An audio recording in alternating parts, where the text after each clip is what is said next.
Hello, everyone. My name is Jenell Eck, and I am here today with the Maryland Grain Producers. As the coronavirus changed many daily lives, grain and poultry farmers were still farming to provide food, fuel, and fiber for all. Today, we are going to hear from Georgie Cartanza on how the chicken industry has stepped up during this pandemic.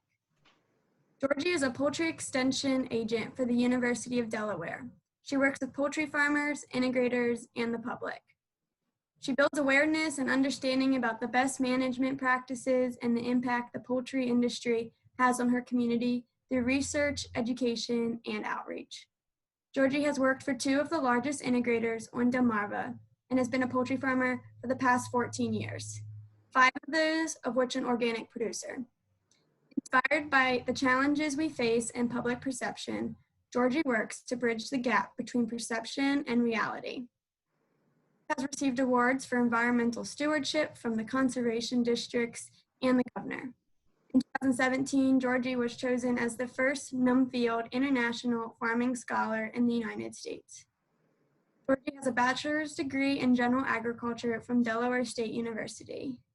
Thank you for your time today, Georgie. I am excited to talk with you about how the chicken industry has stepped up. It's my pleasure. Thanks for the opportunity. No problem.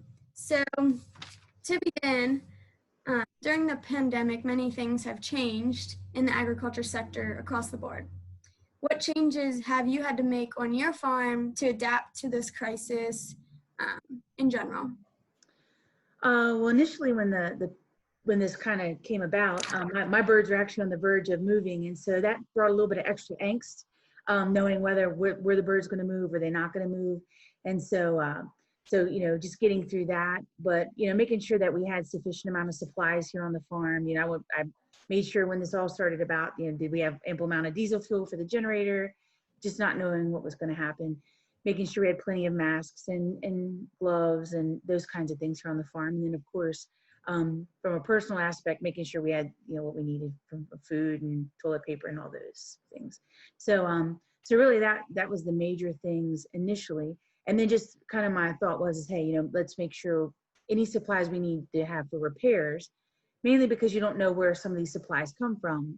Could there be a delay in getting what you need, whether it could be belts for fans or pumps for cool pads, because of course, we're right there in this transitional period of the year there, March, April, May, where, weather's going to start to get warmer.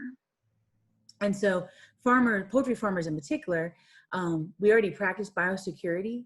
So, we're already pretty socially distancing anyways. And so, we limit traffic to the farm, and typically you're not going to have a lot of people on a poultry farm at any given time. And so that really probably didn't change that much of that aspect of what we did, but stepped it up in the sense that, being extra cautious who's coming and going from the farm. And there was some avian influenza down south, very minor, brief, but again, that always raises our level of awareness as well. So. Great, thank you. Now, the small changes that you have incorporated, are you still utilizing them today? Has it been much different? And if you have, do you expect it much longer? Or is it pretty much back to normal? Well, we're always going to try to be very mindful of our biosecurity. One of the things that changed from a production aspect was that, we ended up keeping birds a little longer than we would have anticipated. But better to do that than to potentially have to not be able to process those birds. So, our production changed a bit through this whole period because, in a matter of, overnight, essentially, the demand shifted for poultry and how it was basically marketed, packaged. So 50% would typically go to a grocery store, 50% would typically go to restaurants, institutions, things like that. So that shift in demand was quite dramatic. And so that created some issues as far as how to move product. But then on top of that, some challenges with having staffing in the processing plants, that also brought some challenges because if you normally process, say, 400,000 chickens a day, and now you can only process 50% of that, those chickens back up in the pipeline. So all the poultry companies have been challenged to figure out, okay, how do we buy ourselves time in that pipeline so we can get these birds processed and get them to market. And the processing plants really stepped up, in particular, with PPE. So while things didn't change a lot, maybe necessarily on farms, for the poultry integrators and the processing plants, they incorporated dividers between, in places they could, to try to separate individuals that are working together, just to offer them as much protection as possible.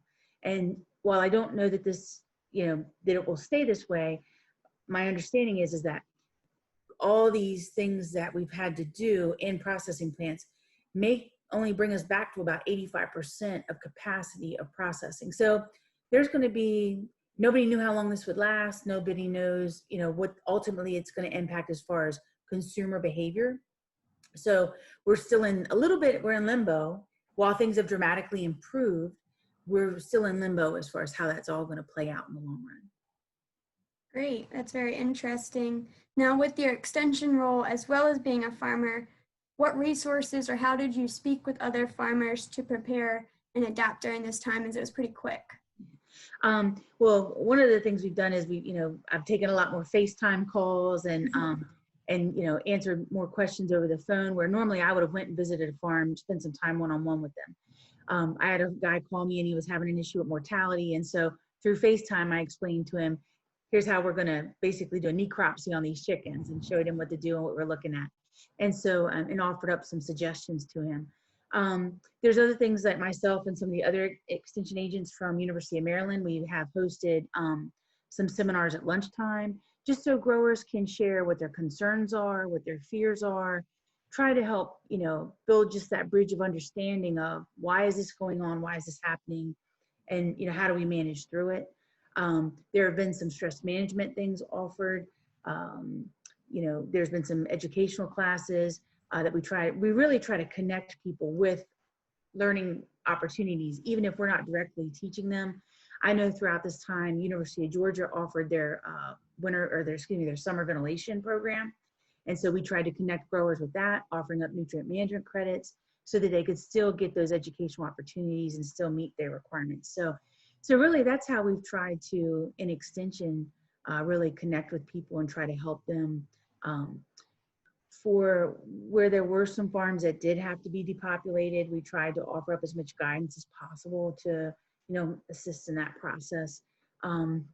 So that's really kind of, in extension, we kind of shift whatever, wherever we need to go is what we need to do. And so, again, we've done a lot of FaceTime and Zoom and phone calls and things like that. And then just checking in with people and say, hey, how are you doing? What can we do to be of help? That's awesome. It's great to see how you guys all work together. With that being said, do you guys plan on still doing the grower luncheons? Is that something you keep on working on, like people should start tuning into if they're a grower? Yeah, I mean that's something we're gonna, I think we've got them planned out for another 6 weeks on Wednesdays at 12 o'clock. We basically, it's talk to your favorite extension agent, and it's really the 3 poultry extension, Jenny Rhodes, she's a county agent in Queen Anne's, and then Dr. John Moyle, he's the poultry expert for University of Maryland here in Maryland. And so we work together that, hey, if you've got questions, and really it's an opportunity for people, hey, if there's something you want to learn about, let us know, and we'll gather that information and we'll present it within the next time we come together or the following one. Oh, that's great. So moving on, I heard that you use your personal Facebook page to share entertaining videos and educational videos to the public. So is there a rhyme to the reason for these videos? You just enjoy doing it?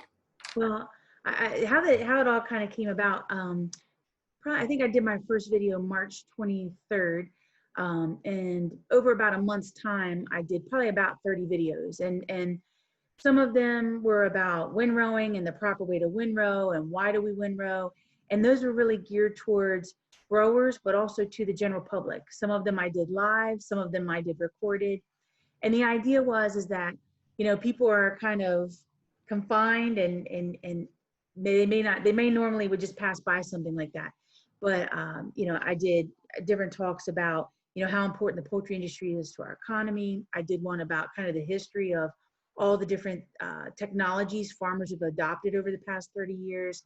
I did some that, like when we set up the chicken houses, why we do the things we do with baby chicks, kind of how the chickens were growing, trying to dispel some of the myths and misconceptions about why do these chickens grow like they do.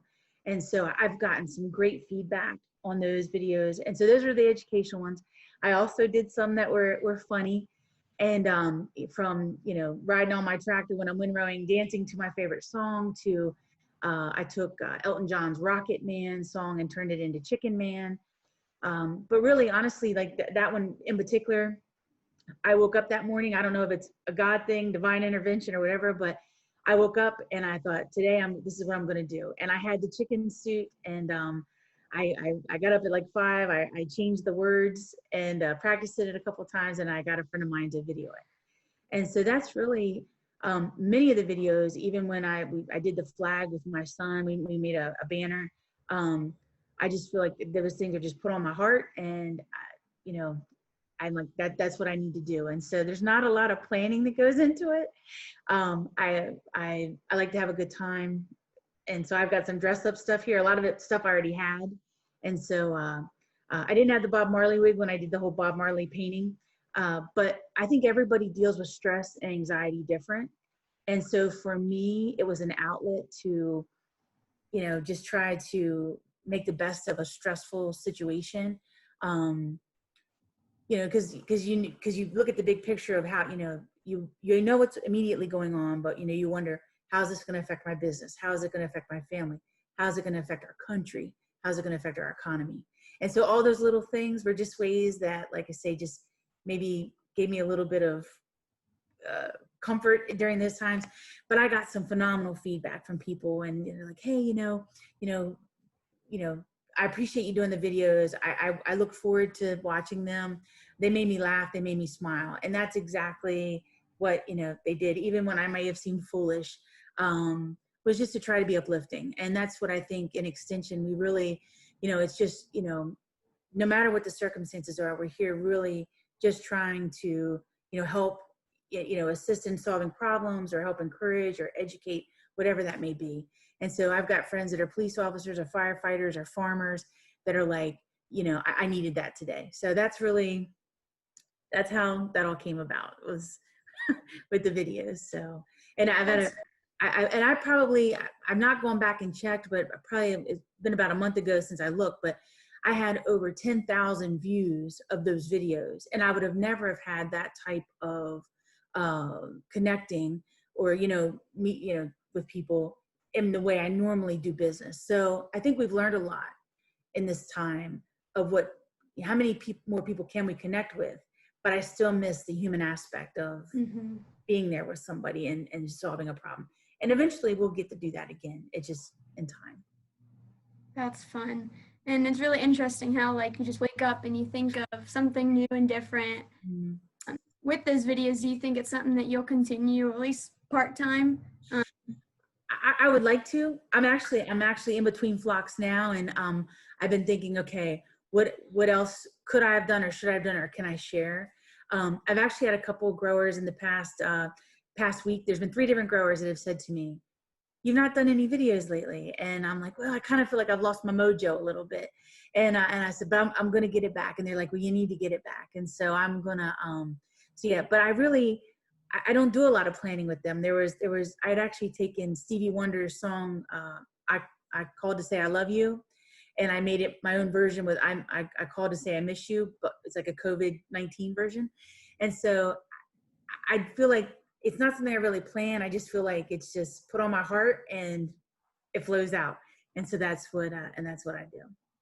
That's awesome. I'm looking forward to seeing those videos down the road. Now, out of all of them that you've created, do you have like a must-see for our viewers today, or one of your favorites? Gosh, that's really hard, because I love the educational videos, because I've actually also have read some books that have chickens in them, and I've gotten pictures from teachers where they've showed it to their kids, and so like that just warms my heart. But probably some of my favorites, and probably nobody really wants to admit this, that they maybe watched Tiger King, but I made my own version of Poultry King. I only made 2 episodes, but they're kind of funny, a little bit, unusual as Tiger King was, but probably my favorites are probably Chicken Man, when I did the Chicken Man song. And then I also did one when it was pouring down rain, and I did Singing in the Rain to Gene Kelly's song. And so those are probably my favorites, but they're all very different. My Bob Marley Painting the Picture, that everything's going to be all right. They're all so different. It's just, it's hard to pick one, I think. I understand, and you have such an array, so it's not like they're all in the same house. People have to do another Singing in the Rain, just to keep the rain coming as our corn is getting the ground growing. The poultry industry and grain farmers here on Delmarva are such a complement to one another in terms of having, when you think about local, right? There's nothing more local than poultry here, because we feed the chickens food that's grown here. Fertilizer from the chickens is used here. They're hatched here, they're processed here. So it's an extremely local product that most people never even really think about that way, because it may have a Purdue logo on it or a Tyson logo, and they think, well, that's just big business, but it's here and it's local and it benefits our community. So, and certainly, we couldn't do it without that, and it all works together.